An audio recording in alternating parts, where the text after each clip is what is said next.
Welcome back, gang. It's Deltia from DeltiaFromDeltiasGaming.com here on the public test server Thieves Guild 2.3 Elder Scrolls Online. Got all the new gear sets here on a templated carrier, and we're showing them all right now. Stay tuned.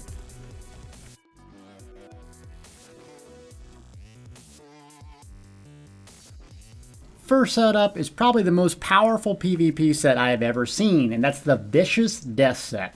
Not only does this 2-piece offer spell damage, but the 5-piece when you kill a player does almost 15,000 flame damage. Now this will go up or down depending on your character's build, tooltip, and everything else.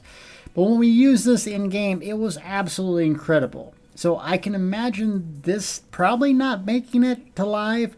It probably shouldn't. Otherwise, it's going to be like playing a first-person shooter with people exploding left, right, and center. Next set up here is Fasalla's Guile set. This is a really interesting 5-piece, having the attacker healing reduction take a hit of 50% for 5 seconds. This is when you take damage. I imagine almost any coordinated group is going to have one person that has this in here. Very interesting. Next setup is Leki's Focus, which I don't think is going to have much value beyond a good 4-piece. 5-piece, you take 20% less damage from players, area effect, but the damage and healing of your own area effect abilities is also reduced by 20%. A trade-off I don't think a whole lot of players are going to be willing to take. The next set, Marksman, I think is a really unique, interesting set. Not only does the 2 and 3-piece come with stamina recovery, the 4-piece gives weapon damage, but the 5-piece introduces stamina reduction of all abilities, not just bow, and increases the damage of bow abilities against players by 8%. So it's kind of a mix between a Hawkeye and Vicious Ophidian, making it a very interesting build. A lot of stamina recovery for 2 and 3-piece, and I can see PvPers using it for that. Another PvP specific set here, Robes of Transmutation. When you heal an ally with a heal over time effect, grant them 1, 2, 5, 9 resistance to critical hits for 1 second. Well, I think this is interesting. This is basically someone that's going to spam rapid regeneration in a coordinated group. What does 1200 crit resistance give you? Well, if you look at a piece of gear, legendary status, that's about 200 resistance in pen. So a 1200 resistance is a lot, but it's only for 1 second.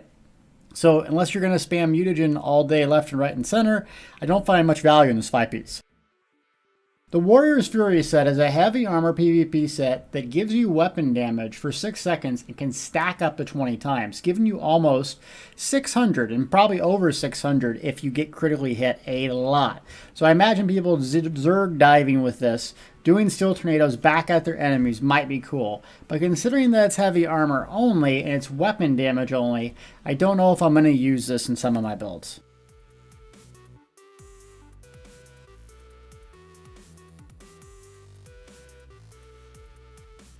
Next up, we have a really cool crafted set, the Clever Alchemist. Now, the 4-piece gives spell or weapon damage and 2 max health things, but when you drink a potion, you feel a rush of energy, gaining 638 weapon and spell damage for 15 seconds. So I could see a stamina or magic-based Nightblade using this for a massive burst amount of build. Especially a magic one that could just sneak away and waiting for their potion cooldown to come off. You could also re-enchant your jewelry with reduced potion duration, making you be able to use this every 30 seconds. This might be something really cool to make a build off of.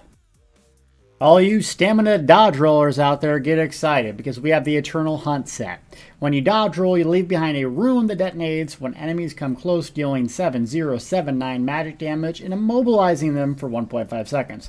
The good news, you have a lot of stamina recovery with this. The bad news is that it is magic damage, and I wish it was physical so it could scale up around your medium armor stamina build. But the added mobilization makes it really cool, and the effect looks spectacular. Tava's Favor is really the only ultimate generating set that we have out right now in the Thieves Guild. Adds stamina and magic recovery, so it's kind of universal. When you dodge an attack, you receive the Blessing of Tava, gaining 9 ultimate over 3 seconds. Well, number one, it's not instant. Number two, it doesn't have a cooldown, but it's over 3 seconds. So I could see some tanks maybe using this that were going with a loot or maybe a medium armor build. But the fact that it's a 3 and a 4 piece, stamina and magic, it doesn't really commit to one thing or another. So I don't think I'm going to use this.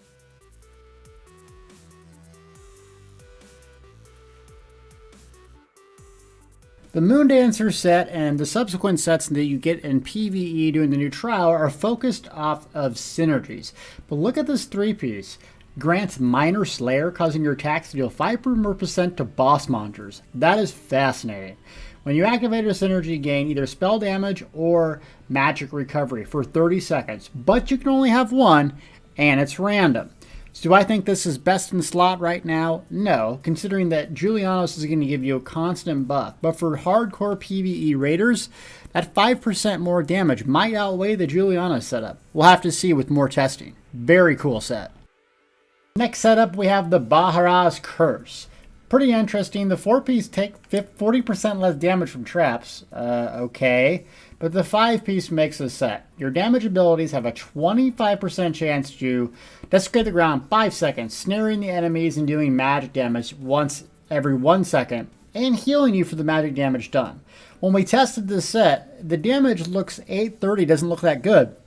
But it was doing a lot. It was really hurting. Plus, I don't know if this is AoE damage, so you could go in there, do a huge magic proxy det or something like that, and if it procs on multiple targets, this might be absolutely incredible. But that 830 magic damage is very, very underwhelming in the tooltip, but trust me, it does a lot of damage. The Lunar Bastion set gives off one of the coolest looking appearances. When you use a synergy, for 10 seconds you grant a damage shield to nearby allies every 2 seconds, plus the 3-piece grants you 5% less damage on boss monsters, making it a pretty interesting set for tanks to consider, and we'll have to see if the damage shield scales up like a Dragon Knight using Igneous Shield, pumping points into the Bastion. Either way, pretty cool set, might be one of the best to use later on in the game. Roar the Alkosh. Cool looking 2, 3, 4-piece set. Activating a synergy sends a shockwave from your position, dealing physical damage. Enemies hit reduce their physical and spell resistance by a lot and take physical damage over time. I don't know if this is going to scale very well and or crit. I could not get it to proc for the life of me. So it's going to be really interesting. Then remember that synergies are on 30-second cooldowns. So who knows? If these sets really are that valuable, you might see a synergy build where someone just stacks up Undaunted abilities and fires off synergies. Anyways, I couldn't get this to proc. Maybe it's bugged, maybe I'm a derp. Either way, looks cool, more testing needed.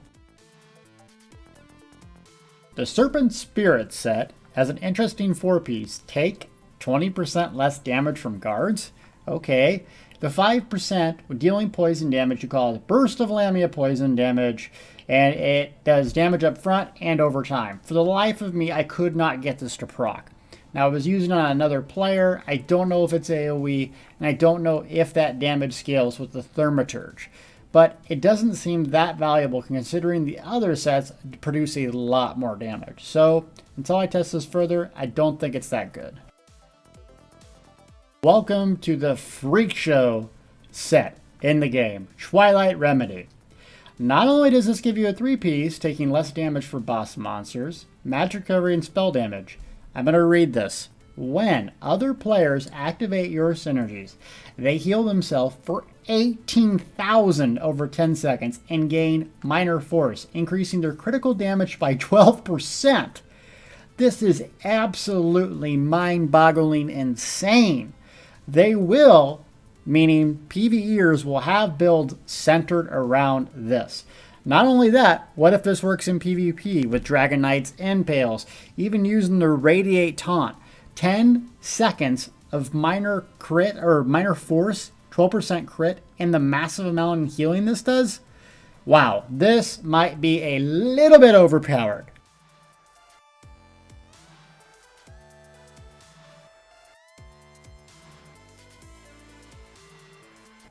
Well, gang, that is the new gear in the Thieves Guild. Some interesting stuff here. I don't know if the meta is going to change that much, but the synergies, the interesting PvE sets are pretty cool. As far as class balancing goes, I'm going to give you a little sneak peek for tomorrow. I still need to stay up a lot and test every character out. It seems like Magic has a huge benefit. Elemental Blockade is almost a must-have for Magic builds. Steel Tornado went down the drain. You got physical resistance in PvP for any build. They moved over Thaumaturge into the elemental, so Dragon Knights are definitely buffed. Sorks feel like they're hitting harder with magic, but it seems like the Stam stuff really is lacking. Specifically Stam Sorks and Stam Templars. But if you're on the magic side of things, specifically Dragon Knight and Holy Vampire's Bane, you're going to like the Templar. Magic Nightblades and Stam Nightblades still feel really strong, but we're going to do a little bit more testing, going to do some parses, and right now I'm impressed with the Magic Templar and the Magic Dragon Knight. They're back. They might be slow, but whoa, can they do some damage. We'll see you tomorrow with class balancing impressions.